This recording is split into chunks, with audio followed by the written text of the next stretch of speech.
Pakistani fan तो कैसे हैं आप सब। मेरा नाम आजाद है यार। बहुत ही बड़ी बड़ी अपडेटें निकल कर आ रही हैं क्योंकि भाई साहब इंडिया की कोशिशें तेज हो चुकी है अपने 8 आर्मी के ऑफिसर्स को कतर से निकालने के लिए। तो भाई मोदी जी ने एक ऐसे बंदे को जिम्मेदारी सौंप दी है जिसके बारे में सुनकर कतर की धरती कांप उठी है। अच्छा? वहां से छुड़वाने के लिए उनाड़ सेना किसको दी है यार जिम्मेदारी? मुझे नहीं पता, मुझे बिल्कुल भी नहीं पता किसको दिया क्योंकि मोदी जी ने तो इस पे सख्त एक्शन ले लिया क्योंकि जिम्मेदारी भी उस बंदे को दी होगी जो बहुत तजर्बाकार हो। ज़ाहिर बात है, लेकिन अब मोदी जी को भैया बात पता है कि अब ये देश की भाई साहब इज्जत पे बात आ चुकी है। तो मोदी जी खुद फ्रंट पर आ चुके हैं इस टाइम। अब ये देखते हैं भाई साहब आखिर भाई किसको जिम्मेदारी मोदी जी ने दी है वहां से बंदों को निकालने पे। तो स्टार्ट। दोस्तों, भारत कतर में फंसे अपने 8 नागरिकों को सुरक्षित वापस लाने के लिए अब एक काफी बड़ा कदम उठा रहा है जिससे हम अपने नागरिकों को कूटनीति और कानून की सहायता से वापस भारत ला सकता है। और इसमें भारत के कुछ सबसे प्रशिक्षित और सक्षम अधिकारियों में से एक ने खुद इसकी जिम्मेदारी ले ली है। वहीं पर हमारी आज की दूसरी खबर में जानेंगे कि कैसे भारत रूस के लिए अगले 3 साल में बेहद ही शक्तिशाली जहाज बनाने वाला है जिससे रशिया को काफी फायदा होगा। तो चलिए अब इन दोनों ही इंटरेस्टिंग खबरों को डिटेल से समझते हैं। दरअसल दोस्तों, इस वक्त निकल कर आ रही लेटेस्ट रिपोर्ट के मुताबिक कतर में गिरफ्तार किए गए 8 पूर्व भारतीय नौसेना अधिकारियों को सुरक्षित वापस लाने के लिए भारत के सबसे प्रशिक्षित और सक्षम अधिकारियों में से एक भारतीय डिप्लोमेट IFS दीपक मित्तल सर ने खुद इसकी जिम्मेदारी ले ली है। और अब वह कतर के साथ कूटनीति का इस्तेमाल करते हुए भारतीय अधिकारियों को सुरक्षित वापस लाने की कोशिश करेंगे। बता दें कि दीपक मित्तल सर 1998 बैच के एक काफी क्वालिफाइड IFS अधिकारी हैं। आपको ये बात जानकर भी हैरानी होगी कि दीपक मित्तल सर पहले कतर में भारत के एम्बेसडर की तरह तैनात रह चुके हैं और इस तरह के सेंसिटिव मामले को हैंडल करने में उनकी काबिलियत हर डिपार्टमेंट में जानी जाती है। इसके अलावा फिलहाल दीपक मित्तल सर प्रधानमंत्री के ऑफिस में एक ऑफिसर ऑन स्पेशल ड्यूटी के तौर पर तैनात है, जहाँ पर उन्हें प्रधानमंत्री नरेंद्र मोदी के एक काफी नजदीकी सलाहकार और भरोसेमंद साथी भी कहा जाता है, जो अक्सर राष्ट्रीय सुरक्षा को सुनिश्चित करने और हमारी पॉलिसी को मजबूत करने में अहम भूमिका निभाते हैं। दोस्तों, दीपक मित्तल सर के बारे में आपको 2 काफी इंटरेस्टिंग बातें और बताते हैं जिनसे आपको इनकी काबिलियत और क्षमता पर कोई भी शक नहीं रह जाएगा। दरअसल जब अफगानिस्तान में तालिबान ने कब्जा कर लिया तब दीपक मित्तल सर भारत के पहले डिप्लोमेट थे जिन्होंने तालिबान के साथ फर्स्ट एंगेजमेंट के साथ बातचीत की थी। मतलब इन्होंने तालिबान के साथ बातचीत करने की भारत की पहली कोशिशों में काफी महत्वपूर्ण भूमिका निभाई, जो प्रत्यक्ष रूप से काफी सफल भी रही। इतना ही नहीं बल्कि दीपक मित्तल सर भारत के पूर्व नौसेना अधिकारी कुलभूषण जाधव को मदद करने वाली लीगल टीम का भी हिस्सा थे, जिसमें भी उन्होंने काफी बड़ी भूमिका निभाई थी। क्योंकि आपको बता दें कि कुलभूषण जाधव को भी पाकिस्तान ने फांसी की सजा सुना दी थी, लेकिन भारत ने उस पर रोक लगवा दी थी। ऐसे में हम देख सकते हैं कि दीपक मित्तल सर ने एक नहीं बल्कि कई बार जटिल अंतर्राष्ट्रीय समीकरणों में अपनी कूटनीतिक क्षमता और शक्ति का प्रदर्शन करते हुए भारत को एडवांटेज की स्थिति में लाया है।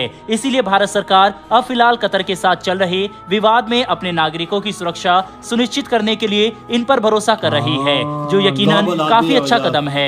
बता दें कि भारत के लिए इस वक्त स्थिति काफी ज्यादा जटिल हो चुकी है। कतर 8 भारतीय अधिकारियों को डेथ पेनल्टी देने पर तुल गया। वहीं हम फिलहाल इजराइल हमास युद्ध को देखते हुए मौजूदा अस्थिरता में कुछ ज्यादा बड़े कदम भी नहीं उठा सकते जिससे हालात और ज्यादा बिगड़ जाए। इसलिए भारत को काफी समझदारी के साथ कानून की मदद लेते हुए कतर के ऊपर दबाव बनाना होगा कि वह हमारे अधिकारियों को वापस भारत सुरक्षित लौटा दे।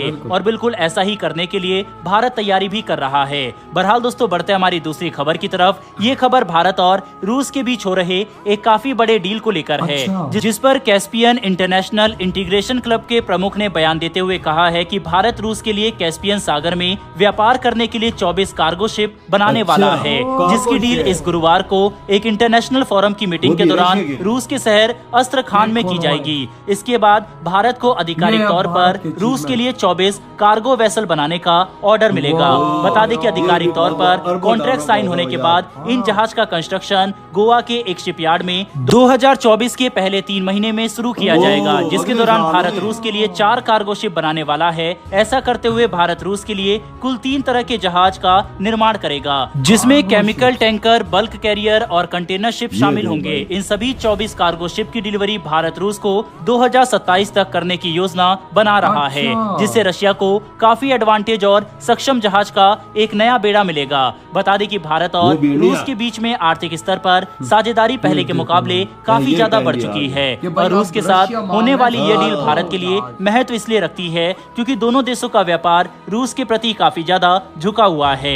ऐसे में भारत चाहता है कि ये ट्रेंड संतुलित हो और ऐसा सिर्फ तभी हो सकता है जब रूस भी भारत को उतने ही बड़े स्तर पर बिजनेस ऑफर करे जितना कि भारत रूस से क्रूड ऑयल खरीद के करता है। और हम सभी को पता है कि शिप बिल्डिंग एक बड़ी इंडस्ट्री है जिसमें भारत को रशिया ये अवसर दे सकता है। और अगर ऐसे ही आगे जाकर दोनों देशों के बीच में व्यापार संतुलित होता रहा तो रूपी रूबल ट्रेड मैकेनिज्म एक बार फिर से शुरू किया जा सकता है, जो पहले के मुकाबले ज्यादा मजबूत सिस्टम बनकर सामने आएगा। कुल मिलाकर समझने की कोशिश करें तो रूस की तरफ से गुरुवार को भारत को दिया जाने वाला ये कॉन्ट्रैक्ट काफी महत्व रखता है और इससे दोनों देशों के व्यापारिक संबंध में एक नए स्तर को हासिल करने की संभावना काफी ज्यादा बढ़ चुकी है, जो दोनों देशों के लिए बहुत अच्छी बात है। बहरहाल दोस्तों, इस वीडियो में तो बात करते हैं वजह कतर के बारे में। कतर में जो इंडिया एम्बेसडर मोदी जी ने चुना, ये बहुत लायक आदमी है। इसने उधर अपने जो काम किया हुआ है वो जबरदस्त काम किया हुआ है। कतर में बिल्कुल भाई साहब, कतर में ये एम्बेसडर रह चुके हैं और भाई मोदी जी के अभी ऑफिस में है ये। भाई मोदी जी जब भी किसी को भाई साहब देते ना जिम्मेदारी, कोई ऐसे बंदे को नहीं देते। उन्होंने बंदा कैसा चुना, ये वो बंदा है कि भाई जिसने तालिबान के साथ पहली बात इंडिया की कराई थी जब तालिबान ने कब्जा कर लिया था।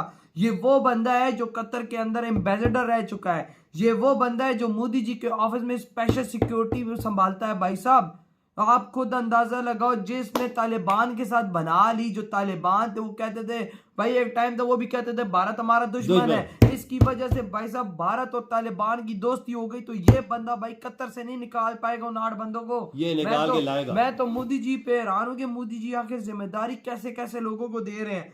पहले दे दी जयशंकर जी को, अब दे दी इनको कि भाई जाओ और जाके वहां से निकालो। यार वजह मोदी जी इस टाइम प्रेशर देगा। बिल्कुल प्रेशर। इंडिया ये चीज नहीं करना चाहता, जंग की तरफ नहीं जाना चाहता। नहीं तो क्या है? कतर उसके आगे एक चूंटी है। क्या है कतर उसके आगे? लेकिन भाई वो बोलता है कि बाजी से मसला हल हो जाए तो वो बेहतर है। बिल्कुल वो ऐसे निकाले तो ठीक है। बिल्कुल आप खुद अंदाजा लगाओ कि भाई, आप खुद अंदाजा लगाओ अभी जिस तरह इंडिया पूरे इस्लामिक वर्ल्ड को प्रेशर कर रहा है कि भाई मेरे बंदे वहां से निकलने चाहिए। बिल्कुल भाई सऊदी अरेबिया 56 के 56 इस्लामिक देशों पे इस टाइम भारत का प्रेशर है। भारत कह रहा है कि भाई किसी भी तरह कतर से निकलवाओ बंदे। अगर इसने गलती से भी मेरे बंदों को दे दी डेथ, मतलब कि दे दिया भाई सब फांसी, तो भाई साहब फिर खैर किसी की नहीं होगी। फिर मैं कहता हूँ कि सारे भूखे मरेंगे क्योंकि सबके तेल इस दुनिया में जाना रुक जाएंगे। भारत रोक देगा सब। और खाली खुराक रोके तो कतर बंद हो गया। 70% खुराक इंडिया से जा रही है। वही ना। और इस्लाम और भी बाबा जो इस्लामिक देश है ना वो भी काम तो यकीन करी 15-20 दिनों में बंदे वापस ना आ गए जो देर वही ना भाई। आप देखो ना मोदी जी इतने बड़े बड़े भाई साहब जो वर्ल्ड लीडर है फ्रंट लाइन पे आ जाए, वोट पे आ जाए और सारी जिम्मेदारी अपनी हाथ में ले ले और अपने काबिल आदमी को इस काम पे लगा दे, फिर तुम क्या यकीन कर सकते वो बंदों को नहीं ला सकते। इस टाइम मोदी जी पे भाई साहब देश की इज्जत का सवाल आ चुका है, क्योंकि अगर उनको फांसी हो जाती है तो भाई साहब ये बात हो जाएगी कि भाई हाँ वाकई में वो भाई साहब वो जासूस थे, मासूस थे, व्हाटएवर जो थे वो थे नहीं। बिल्कुल। लेकिन भाई साहब अब इज्जत भारत पे आ चुकी है। भाई अब मोदी जी आगे आ चुके हैं और भाई अब भाई हर हाल में मैं कहता हूँ कि देखो किस किस तरह आखिर मोदी जी वहां से निकाल। मोदी जी ने इस काम पे रात दिन एक किया हुआ है और यही काम कर रहे हैं कि इनको कैसे उधर से निकालना है। वो बंदे लगा दी जो तालिबान किसी के बाप की नहीं सुनते थे। अब भारत के भाई साहब नगमे गाते हैं, भारत की जय जयकार करते हैं। वो उस बंदे ने उनके रिलेशंस इंडिया से अच्छे कराए हैं और ये वही बंदा होगा जो कतर से भी भाई साहब निकलवा के लाएगा अपने 8 बंदों को। ये बात याद रखना। ये बात वजह तुम्हारी साथ तालिबान और कतर की भी दोस्ती है आपस में। तालिबान और कतर की भी दोस्ती थोड़ी बहुत है आपस में, क्योंकि जो मुज़ाकरात होते थे कतर में होते थे तालिबान की, ये याद हो तो मेरे। बिल्कुल।